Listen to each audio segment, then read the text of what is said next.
गौरनटराजय दयालिका गौरनटराजय दयालिका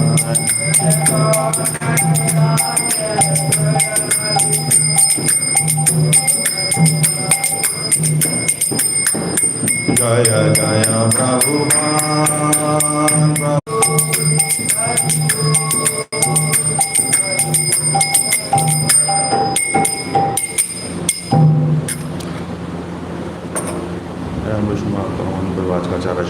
Shri divine guess Shri Bhaktivedanta स्वामी श्री भगवान की विष्णुपाद ब्रह्मण प्रभाकर श्री डिवाइन गेस भक्तिदान सरस्वती ठाकुर प्रभुपाद की पीवीडी फाउंडर आचार्य जगत गुरु श्री भगवान की नामाचार्य श्री हरिदास ठाकुर की प्रेम से कहो जय श्री कृष्ण चैतन्य प्रभु नित्यानंद श्री अद्वैत गदाधर श्रीवासादि गौर भक्त वृंद की श्री राधा कृष्ण गोप गोपीनाथ राधा कुंड श्याम कुंड गिरिराज गोवर्धन की मथुरा वृंदावन धाम की नवदीप मायापुर धाम की अयोध्या पुरी धाम की पुरुषोत्तम क्षेत्र जगन्नाथपुरी धाम की भगवतवाणी श्रीमद्भगवद गीता की ग्रंथराज श्रीमद्भागवतम की पतित पावन हरे कृष्ण महामंत्र की युग धर्म हरिनाम संकीर्तन की गंगा माई यमुना माई की भक्ति देवी तुलसी महारानी की all glory to assembled devotee all glory to assembled devotee, all glories to assembled devotee, all glory to assembled devotee, all glory to Shri Guru and Gaurang Jagat Guru Shri Prabhupada ki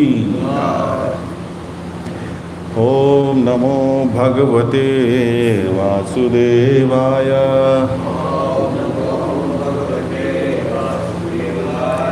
Om Namo Bhagavate Vasudevaya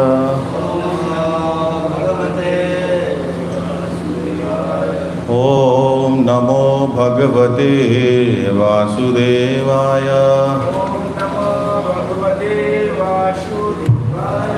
नारायणं नमस्कृत्यं नरं चैव नरोत्तमं देवीं सरस्वतीं व्यासं ततो जयमुदीरयेत् नष्टप्रायेषु भद्रेषु नित्यं भागवत सेवया भगवती उत्तम श्लोके भक्तिर्भवति नैष्टिकी कृष्णाय वासुदेवाय देवकी नंदनाय च नंदगोपकुमाराय गोविंदाय नमो नमः।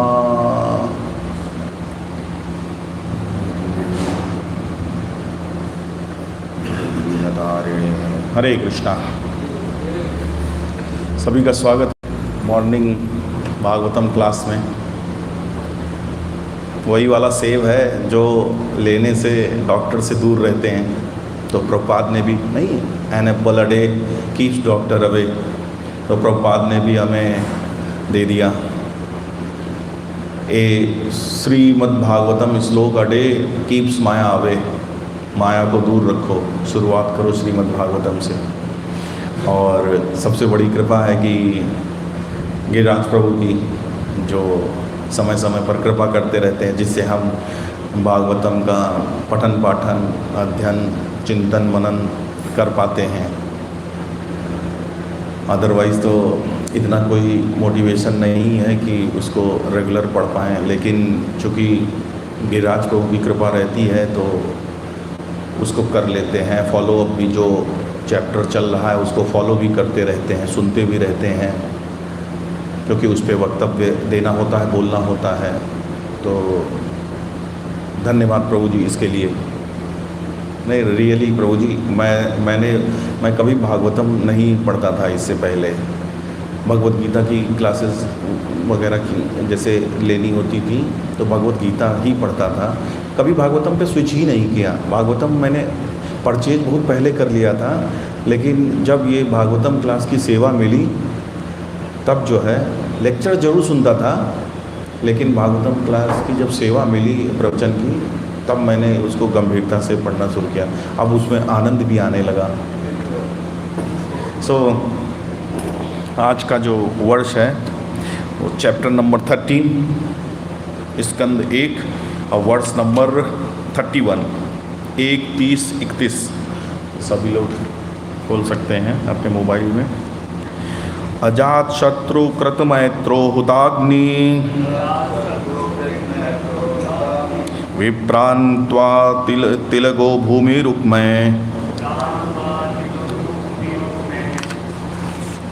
गृहं प्रविष्टो गुरुवंदनाय न चापश्यत् पितरो सौबलीं च अजातशत्रुकृतमैत्रो हुताग्नि विप्रान्त्वा तिलगो भूमिरुक्मे गृहं प्रविष्टो गुरुवंदनाय न चापश्यत् पितरो सौबलीं च अजातशत्रुकृतमैत्रो हुताग्नि विप्रान्त्वा तिलगो भूमिरुक्मे गृहं प्रविष्टो गुरुवंदनाय न चाप्यत् पितरो सौबलीं च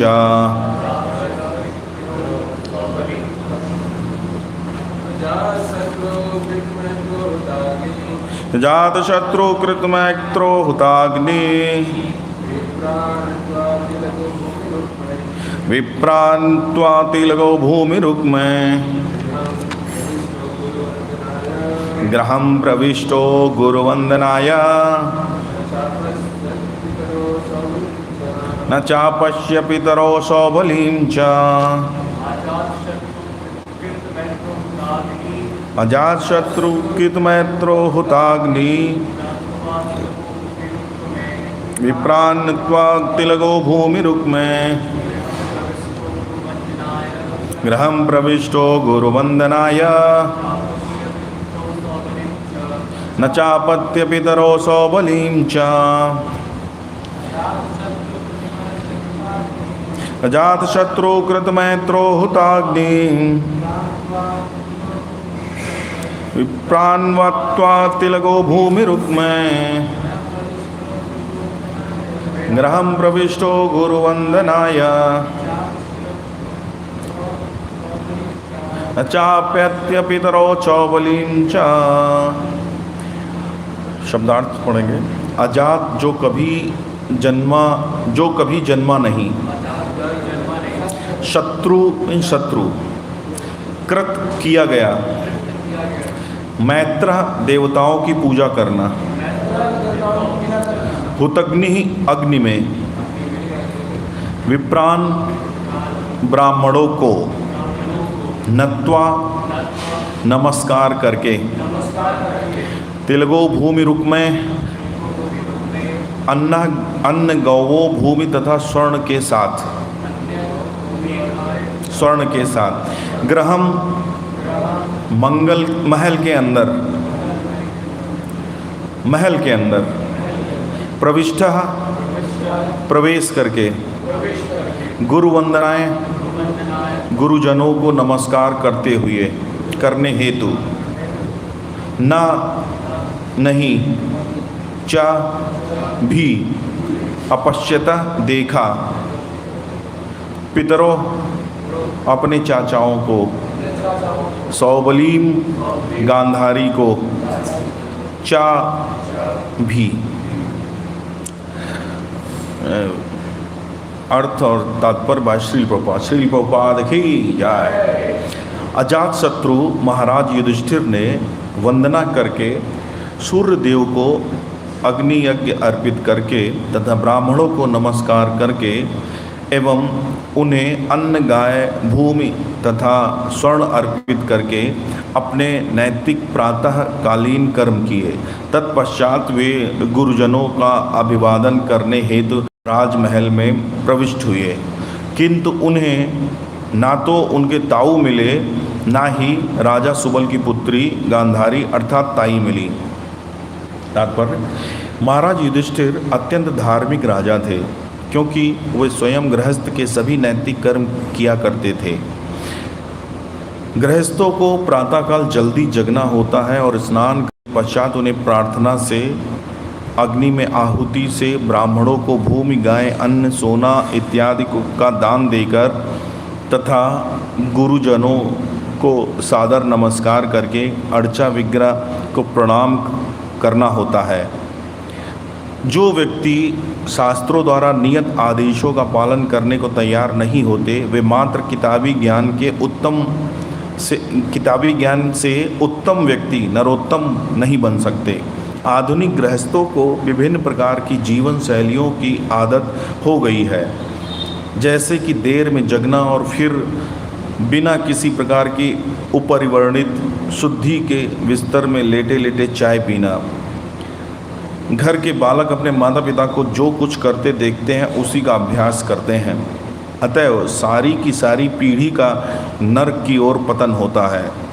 जब तक वे साधु की संगत नहीं करते तब तक उनसे किसी अच्छाई की आशा नहीं की जा सकती। भौतिकवादी मनुष्य महाराज धृतराष्ट्र की तरह महात्मा विदुर जैसे साधु से शिक्षा ग्रहण कर सकता है और इस प्रकार आधुनिक जीवन के दुष्प्रभावों से शुद्ध हो सकता है। लेकिन महाराज युधिष्ठिर को राजमहल में राजा सुबल की पुत्री गांधारी सहित उनके चाचा ताऊ महाराज धृतराष्ट्र तथा महात्मा विदुर नहीं मिले। वे उन्हें मिलने हेतु आतुर थे, अतएव उन्होंने महाराज धृतराष्ट्र के निजी सचिव संजय से पूछा। ओम ज्ञानतिमिरान्धस्य ज्ञानाञ्जनशलाकया चक्षुरुन्मीलितं येन तस्मै श्रीगुरुवे नमः। श्रीचैतन्यमनोभीष्टं स्थापितं येन भूतले स्वयं रूप कदा मह्यं ददाति स्वपदान्तिकं। वन्देऽहं श्रीगुरु श्रीयुतपदकमलं श्रीगुरुन् वैष्णवांश्च। श्रीरूपं साग्रजातं सहगण रघुनाथान्वितं तं सजीवं साद्वैतं सावधूतं परिजनसहितं कृष्ण चैतन्यदेवं। श्री राधा कृष्ण पादान सहगण ललिता श्री विशाखान्वितां च। हे कृष्ण करुणा सिंधु दीनबंधु जगतपते गोपेश गोपिका कांत राधा कांत नमोस्तुते। तप्त कांचन गौरांगी राधे वृंदावनेश्वरी वृषभानुसुते देवी प्रणमामि हरिप्रिये। वाञ्छाकल्पतरुभ्यश्च कृपा सिन्धुभ्य एव च पतितानां पावनेभ्यो वैष्णवेभ्यो नमो नमः। जय श्री कृष्ण चैतन्य प्रभु नित्यानंद श्री अद्वैत गदाधर श्रीवासादि गौर भक्त वृंद। हरे कृष्ण कृष्ण कृष्ण हरे हरे, हरे राम राम राम हरे हरे। नमो ओम विष्णुपादाय कृष्णप्रेष्ठाय भूतले श्रीमते भक्तिवेदांत स्वामिनि इति नामिने। नमस्ते सरस्वती देवे गौरवाणी प्रचारिणे निर्विशेष शून्यवादी पाश्चात्य देशतारिणे। हरे कृष्णा। अभी जैसा ये धृतराष्ट्र का गृह त्याग तो बहुत विदुर ने उनको बड़ा ज्ञान दिया, बड़े कटु वचन बोले, मतलब कटु वचन तो नहीं, लेकिन जैसे एक बात कहते हैं कि सच्चाई बड़ी कड़वी होती है, तो जो उनका आसक्ति की जंजीरें थी वो तोड़ने के लिए थोड़ा जोर लगाना पड़ा था। और रात को जो है अभी जो ये श्लोक के कंटेक्स्ट में ये पता चल रहा है कि उसी रात को धृतराष्ट्र और गांधारी और विदुर प्रस्थान कर गए, जंगल की ओर प्रस्थान कर गए। और अभी सुबह जो है जब युधिष्ठिर आए गृह में, महल में अपने आए, तो उनको नहीं मिले। तो यहाँ पे देखिए युधिष्ठिर जी के लिए जो है अजात शत्रु वर्ड का यूज किया गया है। अजात ये क्वालिटीज़ होती हैं, भक्त की क्वालिटीज़ होती हैं जो भागवतम में बताया गया है। तितिक्षस्व कारुणिका सुहृद सर्वदेहिना मजात शत्रु शांता साधवा साधु भूषणा। तो 6 क्वालिटीज़ बताई गई हैं। तो उसमें अभी बोला गया है अजात शत्रु। तो ये इसलिए यहाँ पे अजात शत्रु का अर्थ होता है जिसका कोई शत्रु जन्मा ना हो, मतलब किसी को भी वो शत्रु ना समझता हो इस तरीके से।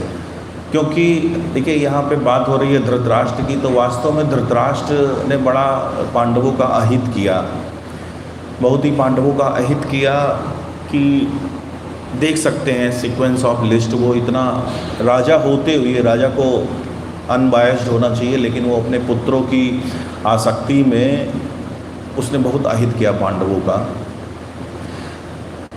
तो लेकिन युधिष्ठिर महाराज क्या है, उन्होंने कभी उनसे बैर नहीं रखा, कभी शत्रुता नहीं मानी।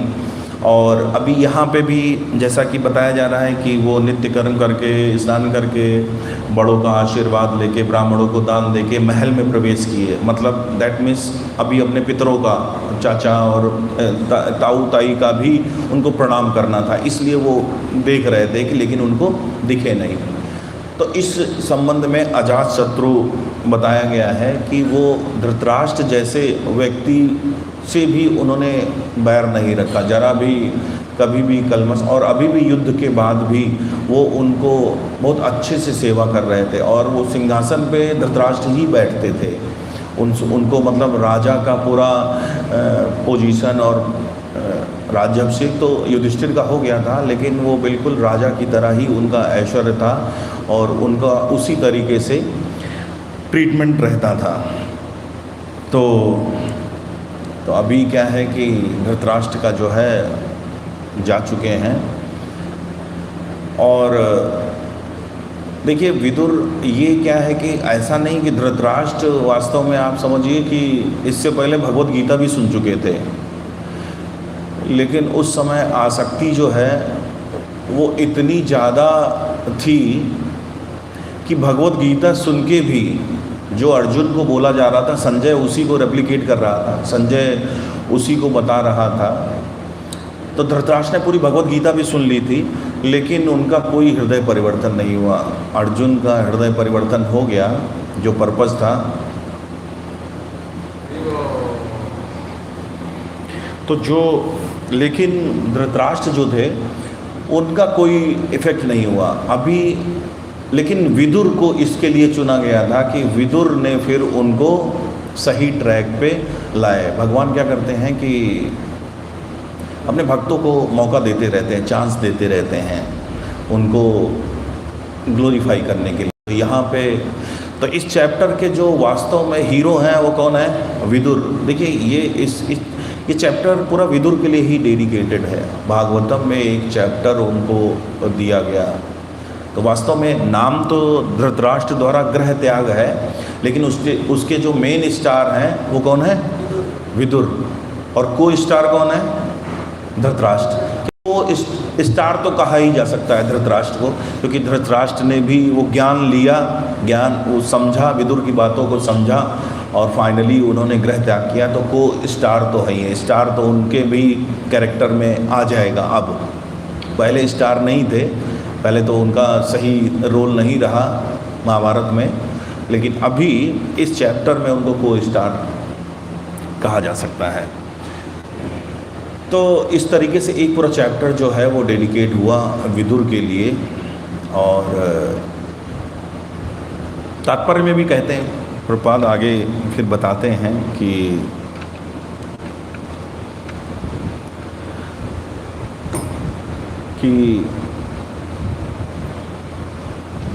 आधुनिक गृहस्थ विभिन्न प्रकार की जीवन शैलियों की आदत हो गई है। और यहाँ पे देखिए नित्य कर्म, इस श्लोक में जो है युधिष्ठिर का नित्य कर्म एक ब्रीफ दिया है बताने के लिए कि ये हम इसको समझ सकें। क्योंकि ये अब युधिष्ठिर का नहाना, नित्य कर्म, ये सब बताने की क्या आवश्यकता थी, लेकिन ये भी हमारे लिए शिक्षा है कि देखिए युधिष्ठिर एक शुद्ध भक्त हैं और भक्तों का जो शुरुआत है, दैनिक स्टार्ट है, वो कैसे। अब खैर हम एवरीडे सोना दान तो नहीं कर सकते हैं, गाय दान नहीं कर सकते हैं, लेकिन फिर भी बहुत कुछ है दान करने के लिए। क्योंकि और तात्पर्य में देखिए प्रभुपाद कहते भी हैं कि जल्दी जगना चाहिए गृहस्थों को, क्योंकि ये साधारण इंस्ट्रक्शन नहीं है। वाकई नहाना भी बड़ा मुश्किल होता है आजकल के टाइम में, क्या है। और जाड़ों में तो अक्सर मतलब ये नहाने वाने का काम अल्टरनेट कर देते हैं, 2 दिन छोड़ के कर देते हैं, संडे कर देते हैं। तो ये क्या है, शरीर की तपस्या है, तो इतना आसान नहीं है। नहाना भी कठिन है। जैसे अभी थोड़े दिन पहले क्या है कि हम अपने भक्ति वृक्ष के मेंबर्स जो थे तो बैठे थे, तो ऐसे चर्चा हो रही थी कि कृष्णा कॉन्शियस में आने से क्या क्या परिवर्तन हुए। तो चूँकि मैं 10 वर्ष हो गए मुझे मतलब एंट्री किए हुए, तो मैंने सोचा कि मैंने क्या बताऊं मैं कि क्या परिवर्तन, क्या ऐसा परिवर्तन है जो मतलब बिल्कुल हमने उसको कभी उसके साथ छेड़छाड़ नहीं की। श्री श्री गौर नटराज दयालताय भगवान की जय। कि ऐसा क्या हमने मतलब कृष्णा कॉन्शियस में आके भक्ति मार्ग में शुरू किया, तो क्या चीज़ जो है, क्या किन नियमों को मतलब एज इट इज और विदाउट अनफ्लिंज्ड विदाउट फेल हमने उनको फॉलो किया। तो मैं सोचने लगा कि 4 नियमों को भी इनिशियली थोड़ा हेर फेर कर लेते थे, उसमें भी गड़बड़ी कर देते थे, क्योंकि इनिशियली इतनी दृढ़ता नहीं होती। फिर धीरे धीरे क्या है कि गुरु के अधीन और साधु संग बढ़ता है तो क्या है, दृढ़ता आती है। क्योंकि ये अपना केवल प्रयास नहीं कर सकते कि हम 4 नियमों का पालन कर लें। रेगुलर 16 माला करना मतलब डिफ़िकल्ट है। रेगुलर विदाउट फेल 16 माला करना, फास्टिंग करना, वैष्णव तिथियों पे, माधव तिथियों पे फास्ट ऑब्जर्व करना, तो ये डिफ़िकल्ट नहीं है। लेकिन जैसे जैसे क्या है कि हम प्रोसेस में रहते हैं, साधु संग बढ़ता है तो हमारे लिए आसान हो जाता है।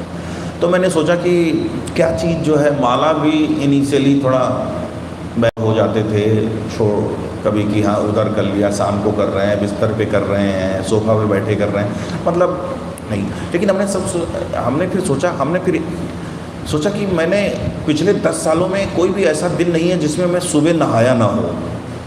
ये मैंने सोचा कि ये जो है मैंने विदाउट फेल आज तक कभी भी, चाहे बीमार हूँ, चाहे कोई भी सिचुएशन है, चाहे जर्नी में हूँ, लेकिन मैं क्या है कि ऐसा कोई भी दिन नहीं गया कि नहाया ना हो। तो ये नहाना भी बहुत ऐसा नहीं, छोटा मोटा तपस्या नहीं है। जाड़े में नहाना आसान नहीं, और मॉर्निंग में ही नहाया, क्योंकि ये सब बातें बाद में पता चली। और अभी क्या है कि धीरे धीरे बाद में ये भी एडॉप्ट कर लिया कि जब भी सो के उठो, अगर एक सोने का मतलब है तमोगुण में चले गए, और तमोगुण में चले गए तो सतोगुण में, तभी देखिए ब्रह्मचारी जो मंदिर में रहते हैं, आप लोग भी फॉलो करते होंगे, अगर 1-1.5 घंटे सो गए, 1.5 घंटे मतलब सो गए, तो उसके बाद स्नान करते होंगे। मान लो एक पावर नैप लिया, जैसे 15 मिनट ऐसे सो गए, तो तब भी लेते हैं गुरु जी, है ना, तो डिपेंड करता है। लेकिन ऐसे पावर नैप बैठे बैठे सो गए, चेयर पे बैठे सो गए, या कहीं थोड़ा पीठ सीधी कर ली, तो मेरे ख्याल में तब नहीं करते होंगे। लेकिन अगर आधा 1 घंटा सो गए, 40 मिनट का रूल है, 40 मिनट्स का। अच्छा, तो ये रूल कैसे, मतलब कहीं रेफरेंस है कि आचार्यों ने बताया? ओके, 40 और 40 मिनट बाद, देखिए ये बात मुझे पता चली। मैं लमसम यही जानता था कि अगर लंबा सोते हो 1-1.5 घंटे 2 घंटे तो आपको नहाना पड़ेगा। लेकिन अब देखिए ये टाइम है, ये सबको नोट करना है बिल्कुल। जो भी ऑनलाइन व्यूअर हैं वो भी नोट कर लें कि 45 मिनट अगर आप स्लीप लेते हैं, दैट मीन्स आप तमोगुण में पूरी तरीके से चले जाएंगे। उसके बाद फिर आपको स्नान करना पड़ेगा सतोगुण में आने के लिए। और फिर ये सब समझ में आया कि आचमन क्यों करते हैं, ये भी एक शुद्धिकरण है। आचमन जो है, जैसे नहाना हमारे शरीर को शुद्ध करता है, ऐसे ग्रॉस बॉडी को शुद्ध करता है, तो ये जो आचमन करते हैं ये भी हमारे सूक्ष्म शरीर को, मन बुद्धि अहंकार को का जो सूक्ष्म शरीर है उसका शुद्धिकरण करता है। तो ये सब बातें समझ में आई, तो इसको भी फॉलो करना शुरू किया। तो क्योंकि अगर ये सब कॉग्निजेबल एक्टिविटी अगर नहीं करेंगे, जो दिख रही आँखों से, ये अगर इस लेवल के कार्य नहीं करेंगे तो फिर अंतःकरण पे आप जा ही नहीं पाएंगे। क्योंकि अंदर क्या हो रहा है वो तो पता ही नहीं है। अंदर क्या हो रहा है, अंदर की सीढ़ी अगर चल जाए तब तो भागना पड़ेगा। तो लेकिन हम क्या करते हैं, पहले क्या है कि पहले दिखावा ही, मान लो हमारे जैसे भक्त तो दिखावा ही शुरू करते हैं शुरू से, लेकिन वो दिखावा करते करते क्या है, चिंतन होने लगता है, अडॉप्ट करने लगते हैं, फिर वो आदत बन जाती है। गुरु कृपा से, वैष्णवों की कृपा से आदत बन जाती है। तो सबसे पहले क्या है कि हम ग्रॉस एक्टिविटीज़ को कंट्रोल करते हैं। तो वहाँ पे चूँकि आसान होता है, ग्रॉस एक्टिविटीज़ अगर गड़बड़ हुई तो तुरंत रिएक्शन मिल जाएगा। किसी के साथ बदतमीजी करोगे थप्पड़ रख देगा, किसी के साथ बदतमीजी करोगे तो थप्पड़ रख देगा। तो ग्रॉस एक्टिविटी जल्दी करेक्ट हो जाती हैं।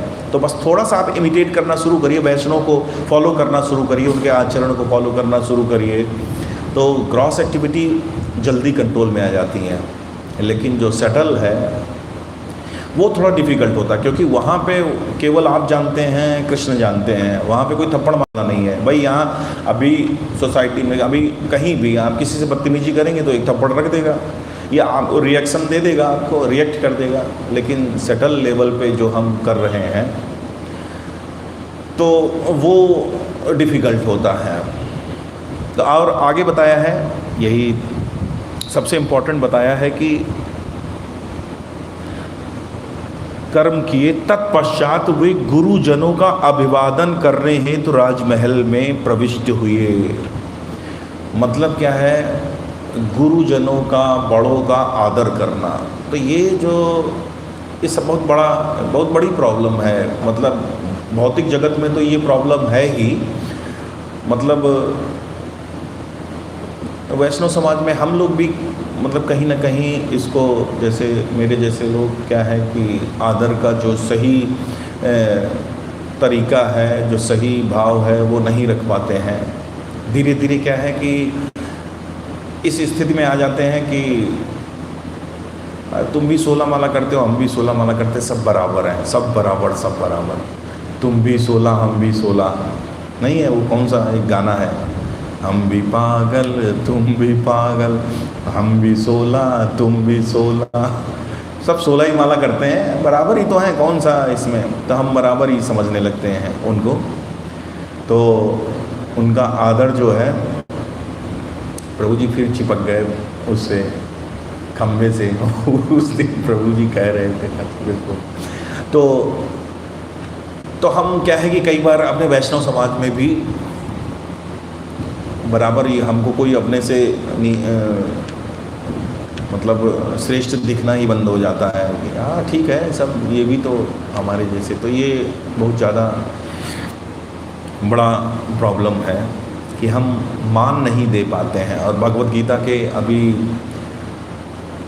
15वें चैप्टर में हम आजकल खूब पढ़ा, याद भी हो गया, निर्माण मोहा जित संग दोषा। मतलब कि भगवान के किंगडम में प्रवेश करने के लिए, भगवान के किंगडम में प्रवेश करने के लिए पदम अव्यय तथा, है ना, वहाँ पे जाने के लिए कुछ क्वालिटीज़ बताई हैं। तो सबसे पहले क्या है, निर्माण मोहा, कि मान की इच्छा छोड़नी पड़ेगी। मान की इच्छा तभी छूटेगी जब हम आदर करना शुरू करेंगे, क्योंकि ये छोड़ना बहुत डिफ़िकल्ट है, लेकिन थोड़ा आदर करना आसान है। आप बताइए, आदर किसी से लेना डिफ़िकल्ट है कि आदर किसी का करना डिफ़िकल्ट है? लेना, यस, आदर लेना डिफ़िकल्ट है किसी का आदर। मतलब आपको आदर करे तो आपके अंदर वो क्वालिटीज़ होनी चाहिए, बहुत सारी क्वालिटीज़ होनी चाहिए, तब कहीं कोई, क्योंकि सामने वाला भी तो थोड़ा कंडीशनड है। तो आदर, रेस्पेक्ट रिसीव करना ज़्यादा डिफ़िकल्ट, लेकिन रेस्पेक्ट करना आसान है, वो हमारे हाथ में, ठीक है ना। ना चाहते हुए भी हम किसी को प्रणाम कर सकते हैं, बाय एक्शन, मैकेनिकली ही कर सकते हैं। ये तो हमारे हाथ में है, ठीक है, बहुत हृदय से नहीं, लेकिन मैकेनिकली हम कर सकते हैं। तो सबसे पहली क्वालिफिकेशन है निर्माण मोहा, फिर आगे जित संग दोषा, सुख है दुख है। तो और क्योंकि जब हम मान करेंगे, आदर करेंगे, तभी फिर जब हम वैष्णव, क्योंकि जीव का आदर करेंगे, जीव क्या है, भगवान का अंश है। जब अंश का आदर करेंगे तभी हम भगवान का आदर कर पाएंगे। जैसे कपिल मुनि 3 स्कंद में कहते हैं कि जो व्यक्ति मेरी आरती घुमाता है, आरती करता है, लेकिन वो जीवों का आदर नहीं करता है, तो वो क्या है, वो आग लगाने के समान है, मेरे ऊपर आग लगाने के समान है, मतलब राख के अंदर आहुति देने के बराबर है। भाई जो अंश तो हम क्या है कि हमें लगता रहेगा, अगर हम जीवों का आदर नहीं करेंगे और विशेषकर मतलब वैष्णवों का आदर नहीं करेंगे, तो हमें अर्चा विग्रह से प्रेम नहीं होगा, हम उसका आदर नहीं कर पाएंगे। वो हमको भी लगेगा, दूसरे को भी लगेगा कि प्रणाम कर रहे हैं, लेकिन वो बड़ा मैकेनिकल प्रोसेस होगा। आदर भगवान का आदर नहीं कर पाएंगे जब उसके अंश का हम आदर नहीं कर पा रहे हैं। तो ये कल्चर बहुत इम्पॉर्टेंट है भक्ति में, जीवन में ये कल्चर ऑफ रेस्पेक्ट डेवलप करना बहुत इम्पॉर्टेंट है, क्योंकि सारी जो हरिनाम संकीर्तन मूवमेंट है वो किस पे टिका हुआ है, प्रेम और विश्वास पे। और प्रेम का पहला, अगर आदर नहीं करेंगे तो प्रेम कैसे करेंगे? किसी से प्रेम कर सकते हैं, अगर उसका आदर नहीं होगा, रेस्पेक्ट नहीं होगी आपके अंदर, तो उसका रेस्पेक्ट कैसे करेंगे? तो हमें आदर करने की प्रैक्टिस करनी है। अभी आगे थोड़ा डिस्कस करेंगे कैसे, किस तरह क्या बताया गया है इसके बारे में। उपदेशामृत में भी जैसे 7वें मंत्र में बताया गया है कि जो पीलिया का रोग लग जाता है, जीभ पे अविद्या जो है वो पीलिया का रोग लग जाता है, तो हम क्या है कि तो उस पीलिया के रोग से निपटने के लिए क्या है, पीलिया से निपटने के लिए क्या है, शुगर केन ही खाई जाती है, चीनी, फिर धीरे धीरे क्या है वो रस आने लगता है। तो इसीलिए कि यही प्रोसेस है रस लाने का, अविद्या को दूर करने की हरिनाम में। और हरिनाम में रस तभी आएगा जब उसके लिए आदर होगा। अभी हम क्या है कि माला कर रहे हैं, अगर अपने लिए सोच रहे हैं, सेल्फ ऑब्सेस्ड हैं, अपनी कुछ बातें सोच रहे हैं, तो इसका मतलब हमारे लिए हरिनाम का आदर नहीं है। और अभिनत्तो नामिनो, मतलब नाम भगवान का नाम और भगवान से अलग है। भगवान केवल विग्रह में नहीं है, उनकी गुण लीला रूप नाम सब कुछ भगवान ही है, धाम सब कुछ भगवान ही है। तो भगवान के नाम में जब तक आदर नहीं आएगा तब तक रस नहीं आएगा, तो ये पीलिया की बीमारी जाएगी नहीं।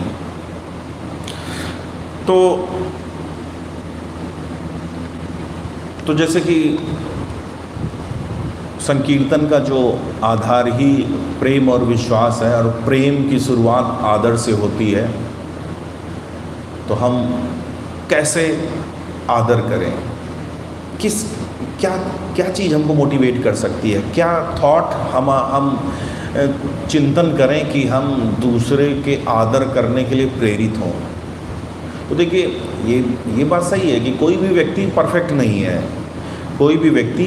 नहीं है, उसमें रजोगुण तमोगुण भी होता है, उसमें बहुत सारे अवगुण होते हैं अगर हम देखें। और अवगुण देखिए, रिस्पेक्ट का हम संधि विच्छेद करें इंग्लिश के रिस्पेक्ट का, तो री इंस्पेक्ट मतलब दोबारा देखो। अवगुण तो बहुत हैं, लेकिन री इंस्पेक्ट, तभी आप रिस्पेक्ट के भाव में आ पाएंगे। तो बहुत सारे अवगुण होते हैं, लेकिन एटलीस्ट सब में एक कॉमन गुण तो होता ही है। कोई भी हो, कोई भी जीव है, तो एक कॉमन गुण होता है। क्या होता है?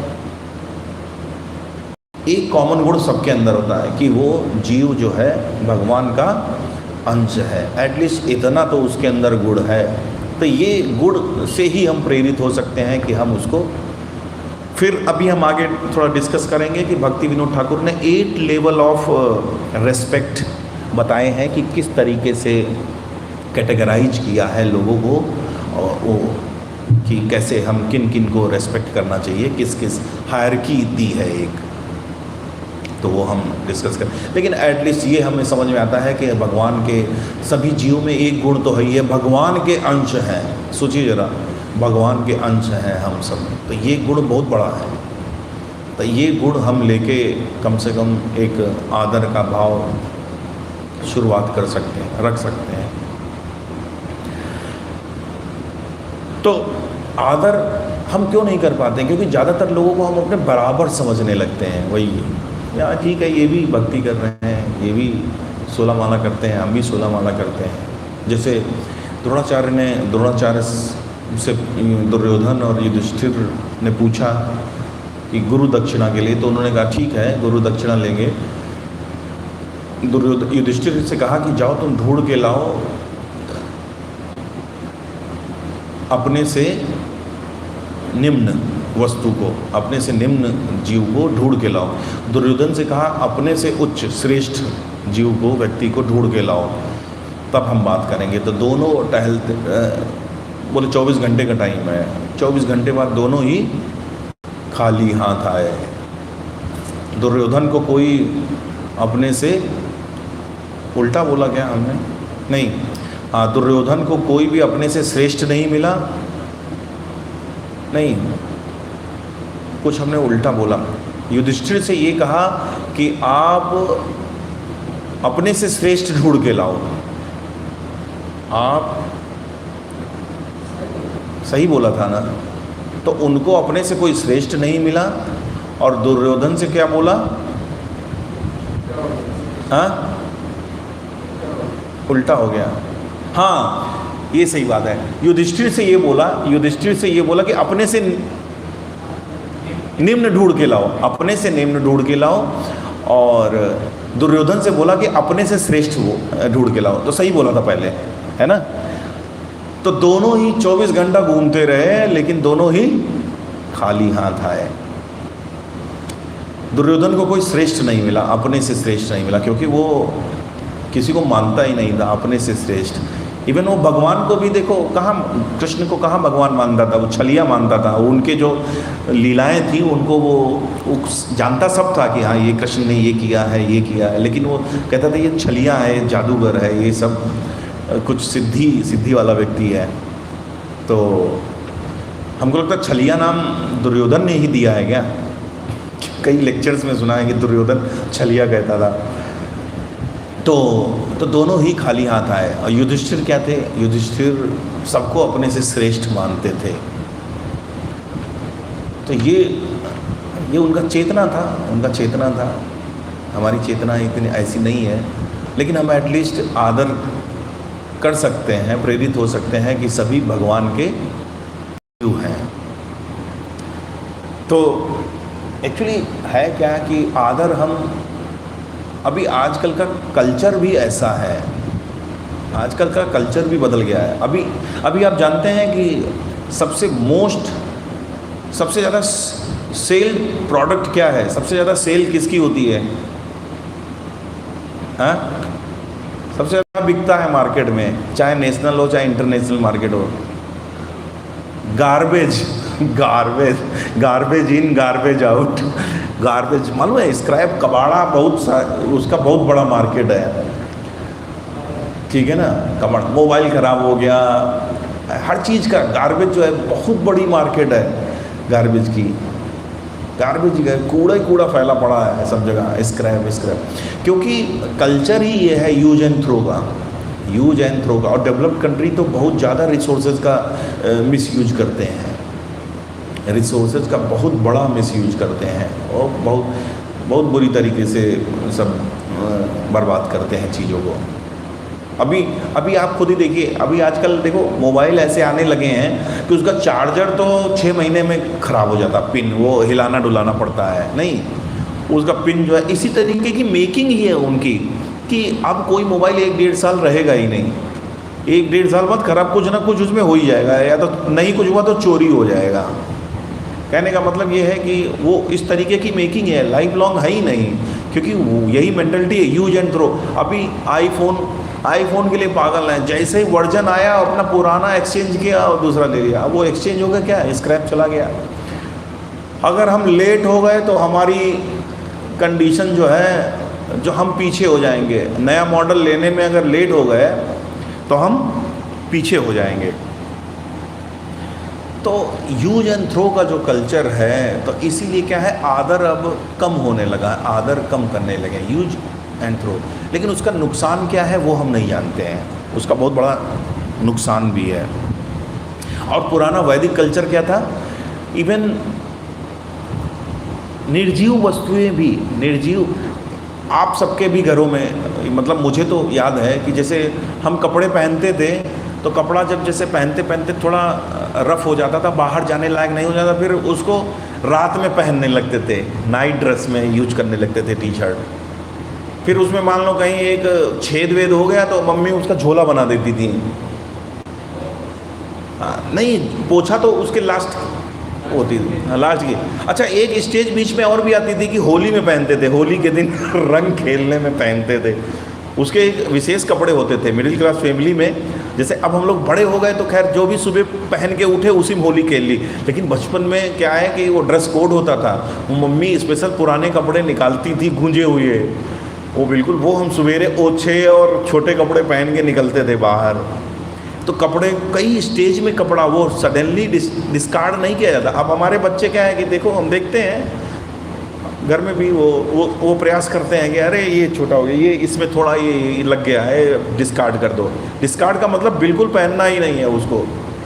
अब पहले क्या था कि वो नाइट ड्रेस में जाता था, नाइट ड्रेस में फिर क्या है वो फिर नाइट ड्रेस में भी खराब हो जाता था, होली वाले दिन पहना जाता था, होली खेली जाती थी। फिर होली के बाद फिर कहीं मम्मी लोग झोला बना देती थी, फिर झोला भी जब काम का नहीं रहता था तब पोछा बन जाता था, लास्ट स्टेज। पोछा आप करते करते फिर जब झड़ जाता था, वो ख़त्म हो जाता, अस्तित्व तो उसका ख़त्म हो जाता था। तो ये कल्चर था, ये कल्चर था। हमको याद है कि एक हमारे जो टीवी वाला कमरा था, उसको हम टीवी वाला कमरा बोलते थे। टीवी वाले कमरे में क्या था कि उस बोर्ड जो ख़राब हो गया था, तो जो इलेक्ट्रीशियन आया था तो उसने उसमें से एक्सटेंशन लेके थोड़ा नीचे बॉर्डर के पास एक स्विच और पावर प्लग लगा दिया था, पावर प्लग लगा दिया था। जनरली क्या है, एक हाइट पे पावर प्लग हाइट पे लगते हैं, जैसे यहाँ पे भी लगे हैं, लेकिन उसने क्या है नीचे लगा दिया था गलती से या जैसे भी। तो उसको जो है, उसको मेरी आदत पड़ गई थी पैर से उसको ऑन कर देता था। तो पैर से अगर मम्मी पापा देख लेते थे ऑन करते हुए तो डांट देते थे तुरंत, अरे पैर लगा रहे हो तुम, उसको पैर लगा रहे हो, हाथ से करो। मतलब अब आप सोचिए ज़रा, ये कल्चर था कि निर्जीव वस्तुओं को भी, अभी क्या है कि यूज एंड थ्रो, यूज करो थ्रो करो, यूज एंड थ्रो का कल्चर आ गया, इसीलिए गार्बेज इकट्ठा हो रहा है।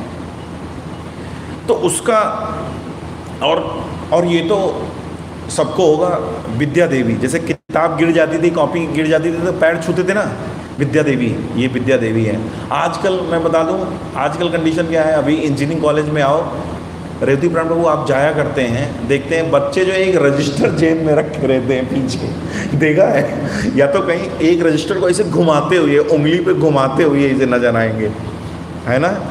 और बड़ा कूल मानते हैं और सब प्रैक्टिस भी करते हैं, यार वो घुमा लेता है, पेन को घुमाना और ये सब क्या है, कूल स्टाइल मानते हैं। कॉपी ऐसे घुमाना, ऐसे ऐसे बहुत देर तक घुमाते रहते हैं, देखा है किसी ने, है ना? अभी ये कंडीशन है, क्योंकि कल्चर ही ऐसा है, कल्चर ही ऐसा है। हम इतना मटीरियलिस्टिक हो गए हैं कि हम शटल लेवल की वो वैल्यूज बची ही नहीं है, क्योंकि स्पिरिचुअलिटी नहीं है, स्पिरिचुअल प्रैक्टिसेस नहीं है, वैदिक नॉलेज नहीं ले रहे हैं, सब मटेरियल, स्किल स्किल स्किल, चारों तरफ स्किल स्किल की बात हो रही है। पढ़ो, नौकरी, प्लेसमेंट, हर जगह लगे रहते हैं। इतना जीएल बजाज 56 लाख का प्लेसमेंट, 60 लाख का ये नहीं पता कितना डिस्प्लेसमेंट हो रहा है। अब वो जो 55 लाख इस समय उसका कितना डिस्प्लेसमेंट हो चुका है, किस सफरिंग में क्या हो रहा है, उस डिस्प्लेसमेंट की बात नहीं कर रहा है कोई, प्लेसमेंट की सब बात कर रहे हैं। तो नुकसान क्या है? और बात सही है कि यूज, अगर किसी व्यक्ति का यूज नहीं है तो हम उसका आदर क्यों करें? क्या इसमें नुकसान है? बताइए क्या नुकसान है प्रभु जी, बताइए क्या नुकसान है इसमें कि अगर हम कोई हमारे काम का नहीं है, हमारे यूज का नहीं है तो उसको थ्रो करें, फिर उसका आदर करने की क्या ज़रूरत है? क्या इसमें नुकसान है? क्यों आदर करना चाहिए? क्या आपको लगता है ना? कोई नुकसान नहीं है ना। अगर हम किसी का आदर ना करें, हमारे यूज का नहीं है और उसका आदर ना करें तो कोई नुकसान नहीं है। क्यों प्रभु जी, बताइए, आप बताइए। हाँ, अगर कोई व्यक्ति हमारे यूज का नहीं है, किसी हमें उससे कोई काम नहीं है, उसका आदर ना करें तो क्या नुकसान है?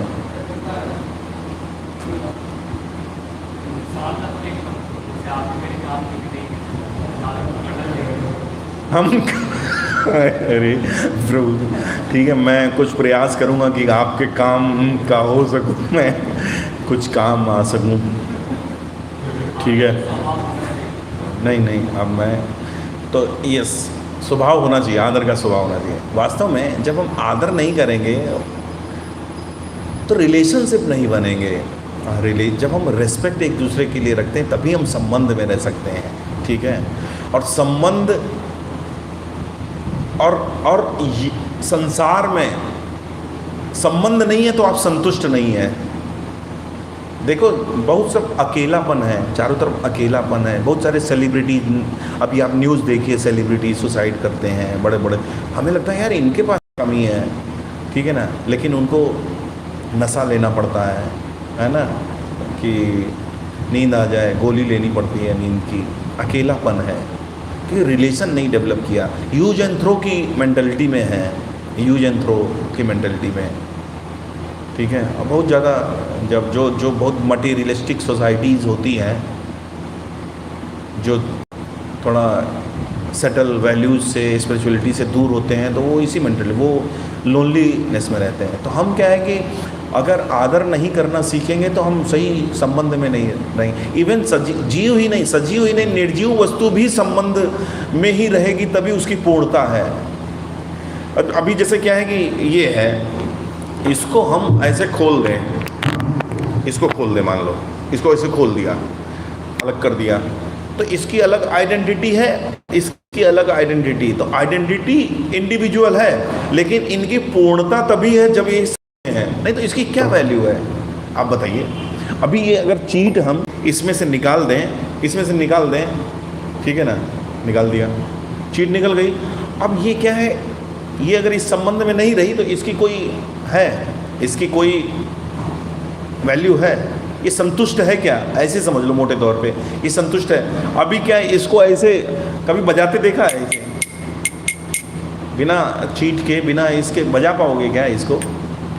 तो इसी तरीके से जब जीव भी संबंध में रहता है, तो जब हम जीवों के साथ संबंध की प्रैक्टिस करेंगे, प्रयास करेंगे, संबंध में रहेंगे, तभी हम अंशी के साथ संबंध में रह पाएंगे। तो ये नुकसान है। तो हम जब जीव का आदर नहीं करेंगे, जब हम जीवों का आदर नहीं करेंगे, तो हमें अर्चा विग्रह से भी आदर नहीं होगा, हमें भगवान से भी, गुरु से भी। इवन देखिए वो कौन थे, रामचंद्रपुरी ने देखो अपने गुरु के साथ अपराध किया है ना, माधवेंद्रपुरी के साथ। मतलब जब वो लास्ट टाइम में वो कहते थे कि ये सब क्या है, उनकी स्थिति को कुछ अपराध किया था कि कुछ बोले थे, माधवेंद्रपुरी ने भगाया था। इवन भगवान से भी अपराध किया। देखो उन्होंने चैतन्य महाप्रभु के साथ भी वो बहुत अपराध किया था, है ना। उनको मिठाई खाने के लिए वो चीटियाँ देख के वो बोले कि सन्यासी लोग, इस तरीके से। तो हम क्या है कि, और वही क्या थे, ईश्वरपुरी थे। तो देखो ईश्वरपुरी की क्या गति हुई। ईश्वरपुरी जो थे, माधवेंद्रपुरी के जो भक्त, उनको क्या है, भगवान का गुरु बनने का दर्जा मिला, भगवान के गुरु होने का दर्जा मिला। और रामचंद्रपुरी कैसे थे, उन्होंने गुरु के साथ भी अपराध किया, भगवान के साथ भी अपराध कर दिया। तो अगर हम ये अभ्यास नहीं करते हैं आदर करने का, जीवों के साथ आदर करने का अभ्यास नहीं करेंगे, तो हमको अर्चा विग्रह से नहीं, हमें नाम से का आदर नहीं कर पाएंगे। नाम कहेंगे तो हरे कृष्ण कृष्ण हरे हरे हरे राम, लेकिन सोच कुछ और रहेंगे, उसका निरादर कर रहे होंगे, सोच कुछ और रहेंगे, अपने लिए सोच रहे होंगे, कोई कहानी सोच रहे होंगे। तो ये वास्तव में क्या है कि जब तक आदर करने की भावना नहीं आएगी, एक कल्चर ऑफ रेस्पेक्ट डेवलप करना पड़ेगा। ये जो यूज एंड थ्रो का कल्चर है वो ख़त्म करके। तो यहाँ पे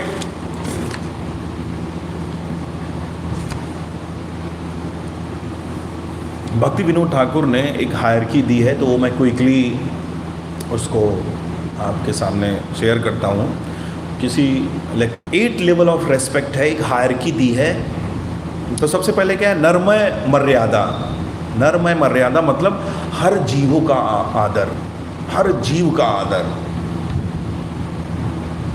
प्रभुपाद जैसे एक बार चिड़ियाघर गए थे अपने डिसाइपल्स के साथ, तो उसमें एक सन्यासी थे, तो अपने त्रिदंड से एक शेर को ऐसे छेड़ रहे थे।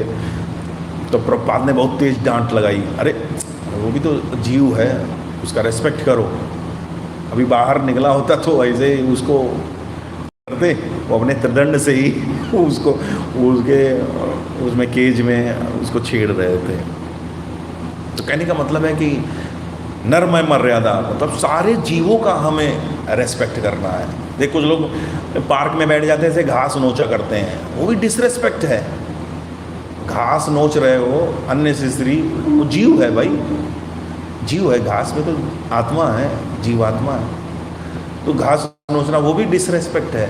अब चूंकि अब इतने तो हम हम्बल नहीं हो सकते, मतलब हमारे बस में भी नहीं है कि हम उसके ऊपर पैर ना रखें। अब देवता होते तो देवता लोग तो पृथ्वी से थोड़ा है ना कुछ ऊपर चलते हैं 1-2 फीट, उनके मतलब कि वो पृथ्वी पे पैर नहीं टच करते, पृथ्वी वसुंधरा माता है ना, तो उनको इस तरीके का।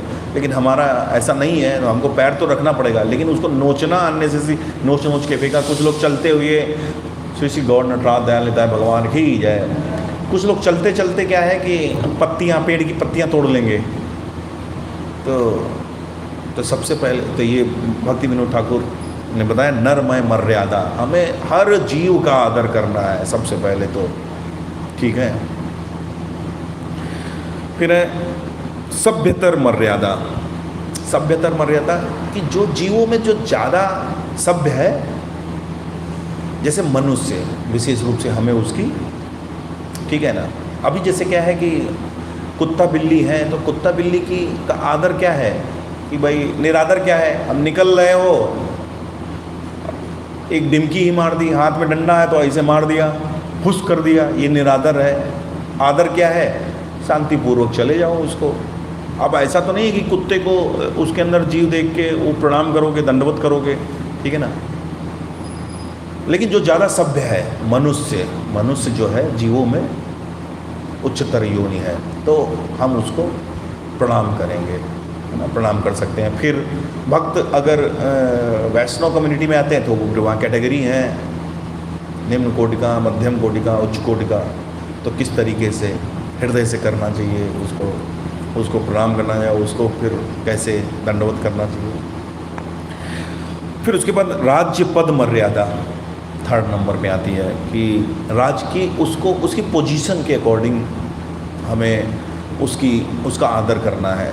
जैसे भाई टेंपल प्रेसिडेंट भी अगर है तो वो एक हवलदार का जो चालान मान लो काट रहा है तो उसका रेस्पेक्ट करेगा, ठीक है, पद के हिसाब से, चाहे आयु में छोटा भी है लेकिन वो उसका रेस्पेक्ट हमें करना चाहिए। अथॉरिटी को रेस्पेक्ट करना चाहिए, चाहे हमसे आयु में छोटा है। अगर इवन हम बहुत ज़्यादा उसके मान लो उसके गुण भी ऐसे हैं, लेकिन फिर भी हमको रेस्पेक्ट करना चाहिए। विद्या मर्यादा नॉलेज का हमें रेस्पेक्ट करना चाहिए। मान लो जैसे कोई डबल PhD है, पढ़ा लिखा आदमी है, 4 नियमों का पालन नहीं भी करता है, तो ऐसा नहीं है कि पशु भी समाना, नराधम है, 4 नियमों का पालन नहीं कर रहा है। लेकिन अगर चाहे भौतिक मटेरियल नॉलेज ही है, डबल PhD है, प्रोफेसर है, ठीक है, लेकिन हमें उसका आदर ज्ञान के आधार, उसके भौतिक ज्ञान ही सही, अगर 4 नियमों का पालन नहीं भी करता है तो वो उसका आदर करना चाहिए। सद्गुण मर्यादा, सद्गुणों के आधार पे कोई व्यक्ति ठीक है बहुत पढ़ा लिखा नहीं है, कोई बहुत पढ़ा लिखा नहीं है, डबल PhD नहीं है, किसी रैंक पे नहीं है, लेकिन उसके अंदर सद्गुण है, उसके अंदर सद्गुण है, ईमानदारी है, ऑनेस्टी है, सच बोलता है, इस तरीके से सब अच्छा व्यवहार करता है, तो हमें उसका आदर करना चाहिए। फिर वर्ण मर्यादा, वर्ण के आधार पे ब्राह्मण, क्षत्रिय, वैश्य, शूद्र। आश्रम मर्यादा, आश्रम के आधार पे, तो उसमें सन्यासी जो हैं टॉप मोस्ट रेस्पेक्टेबल आश्रम जो है सन्यास आश्रम है, उनका हमें इवन इवन आचार्य कहते हैं कि मायावादी भी कोई सन्यासी है तो उसका भी आदर करना चाहिए। वो ठीक है, वो हमारे मंदिर से नहीं है, गौड़ी वैष्णव नहीं है, तो हमें उसका आदर नहीं करना चाहिए। अगर सन्यासी है तो हमें उसके वैराग्य का सम्मान करना चाहिए, उसका आदर करना चाहिए, उसका आदर जो है। इवन देखिए चैतन्य महाप्रभु भी क्या है, जो हरिनाम दीक्षा तो ईश्वरपुरी उनके गुरु थे, लेकिन संन्यास दीक्षा उन्होंने मायावादी हैं, केशव भारती मायावादी थे ना, वो उनसे लिया था। क्योंकि संन्यास दीक्षा एक सन्यासी से ही ली जाती है, तो जो भी है उस समय बहुत वो पॉपुलर थे। हाँ यस, एक देखिए अचिंत्य भेदा भेद भी दिया है, सिद्धांत दिया है प्रभु चैतन्य महाप्रभु ने। मतलब दोनों फिलॉसफीज़ को एक चैनल ब्रिज बनाया, दोनों को द्वैत अद्वैतवाद का जो है, तो ये भी उनका एक मोटो होगा इसके पीछे। तो कहने का मतलब है कि मायावादी सन्यासी भी है, मतलब हमारे गौड़ी का नहीं है, किसी दूसरा सन्यासी वैष्णव ही है मान लो, तो वो तो करना ही है करना। लेकिन अगर कोई मायावादी भी है तो उसका भी आदर हमें करना है, उसका हमें आदर करना है, उससे हमें शिक्षाएं नहीं लेनी है, उससे हमें शिक्षाएं नहीं लेनी है। जैसे प्रभुपाद का भी ये सब इंस्ट्रक्शन थे, कैसे किसके लेक्चर होने, आदर सबका करो, लेकिन किसके कौन व्यास आसन पे आएगा, कौन किस तरीके से। फिर उसके बाद 8वां जो है भक्ति मर्यादा। भक्ति मर्यादा, भक्त का आदर हमें ज़रूर करना चाहिए। छोटा है, बड़ा है, लेट ज्वाइन किया है, लेकिन अगर उसके अंदर भक्ति है तो हमें उसका सम्मान करना चाहिए कि हम ये लेट ज्वाइन किए, ये तो हमारे बाद में आए, इनकी दीक्षा हमारे बाद में हुई। सुखदेव गोस्वामी कितने 16 वर्ष की आयु के थे जब भागवतम सुनाई थी, और उनकी सभा में कौन बैठा था? व्यासदेव बैठे थे, नारद जी बैठे थे। व्यासदेव कहेंगे हमने इसको सुनाई है, नारद जी कहे हमने तुमको सुनाई है, लेकिन सब बैठे थे। बात समझ रहे हो? तो इस तरीके से जैसे छोटा बड़ा भक्त का हमें आदर करना चाहिए कि लेट ज्वाइन किए हैं, देर में आए हैं, और इस तरीके से। क्योंकि हम जब जीवों का, तो इस तरीके से जीवों का जब हम आदर करने का पहले अभ्यास शुरुआत करेंगे, वास्तव में तभी भगवान का हमें दर्शन होंगे। अदरवाइज सब मैकेनिकल रहेगा। अर्चा विग्रह से हमें नहीं आदर कर पाएंगे, हमें प्रेम नहीं हो पाएगा, और नाम के प्रति प्रेम नहीं हो पाएगा, और नाम के प्रति प्रेम नहीं हुआ तो फिर फंसे रह जाएंगे। क्योंकि भगवान नाम रूप में ही अवतार लिया है कलयुग में, उसी की हमें आराधना करनी है, और कुछ यज्ञ तपस्या अर्चा विग्रह तो है नहीं, नाम का ही करना है। अगर उसके लिए आदर नहीं हो पाया तो रस नहीं ले पाएंगे। तो हमें क्या है, आदर पूर्वक क्या करना है, हरे कृष्ण कृष्ण कृष्ण हरे हरे, हरे राम राम राम हरे हरे, हरे कृष्णा। तो प्रभु जी ये कुछ हम बता पाए, कुछ